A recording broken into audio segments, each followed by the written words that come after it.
পাল্টা শুল্ক কমানোর চেষ্টার অংশ হিসেবে আগামী 1 থেকে 1.5 বছরের মধ্যে যুক্তরাষ্ট্র থেকে $1.5 বিলিয়ন বা $150 কোটি আমদানি বাড়ানোর প্রতিশ্রুতি দেবে বাংলাদেশ। সরকার আশা করছে প্রতিযোগী দেশগুলোর চেয়ে বাংলাদেশের ওপর পাল্টা শুল্ক কম হবে, কেননা ট্রাম্পের মূল লক্ষ্য বাণিজ্য ঘাটতি কমানো।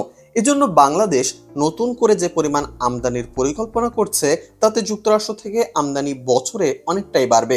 এটি 1 থেকে 1.5 বছরের মধ্যে $3 বিলিয়ন বা $300 কোটি পর্যন্ত বাড়তে পারে বলে ধারণা করছে বাণিজ্য মন্ত্রণালয়।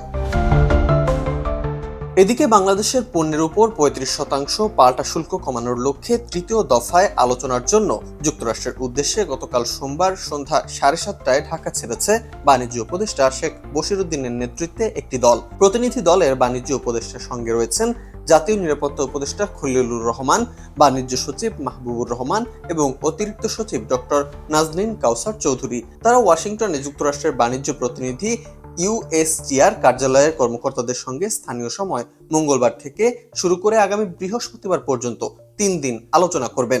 এ দফায় আলোচনার পারস্পরিক বাণিজ্য নিয়ে চুক্তি হতে পারে। বাণিজ্য মন্ত্রণালয় সূত্রে জানা গেছে 2024-25 অর্থ বছরে বাংলাদেশ যুক্তরাষ্ট্রে মোট $870 কোটি পণ্য রপ্তানি করেছে। 2.5 মিলিয়ন বোধহয় টনের গম ইউএসএ থেকে আনার জন্য অনুমতি করেছি। ইউএসএ থেকে আনার একটা আমাদের সেটা হলো রেশনালটা, যুক্তিটা হলো আমরা একটু চাচ্ছি ডাইভার্সিফাই করতে। এর বিপরীতে $270 কোটি সমপরিমাণ দেশটি থেকে আমদানি হয়েছে। বাণিজ্য ঘাটতি দাঁড়িয়েছে প্রায় $600 কোটি। ঘাটতি কমানোর অংশ হিসেবে আগামী কয়েক বছরে যুক্তরাষ্ট্রের কোম্পানি বোয়িং এর কাছ থেকে 25টি উড়োজাহাজ কিনবে সরকার। বোয়িং এটা কিন্তু এই বিজনেসটাকে যুক্তরাষ্ট্র সরকার করে না, বোয়িং কোম্পানি করে। আমরা 25টি বোয়িং এর জন্য অর্ডার দিয়েছি। এরকম অর্ডার কিন্তু যেমন ভারত দিয়েছে 100টা, ভিয়েতনাম দিয়েছে 100টা,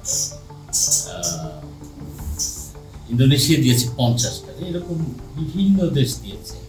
এখন বোয়িং কোম্পানির ক্যাপাসিটি অনুযায়ী কিন্তু তারা এগুলো সরবরাহ করবে। কাজে সরবরাহতে তো ডেফিনেটলি অনেক সময় নেই। এই ব্যবসায়ের ধরন অনুযায়ী প্রথম আদেশ যারা দেয় তাদেরটা আগে সরবরাহ করে, অথবা তারা তাদের মতন করে সেই প্রতিষ্ঠানের নিয়ম অনুযায়ী তারা সরবরাহ করে।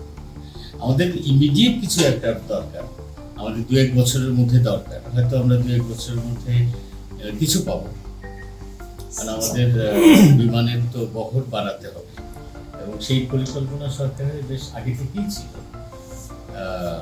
নতুন করে আমরা এবছরে এই রেসিপ্রোকাল ট্যারিফ ইস্যুতে আমরা আবার নতুন করে তাদেরকে আগে 14টা ছিল, পরে 25টা করেছি। এছাড়া গত সপ্তাহে দেশটি থেকে 5 বছর মেয়াদে প্রতি বছর 7 লাখ টন গম আমদানি করতে এমওইউ করে বাংলাদেশ। এছাড়া এলএনজি, সামরিক সরঞ্জাম সহ বিভিন্ন পণ্য আমদানি বাড়ানোর সিদ্ধান্ত হয়েছে।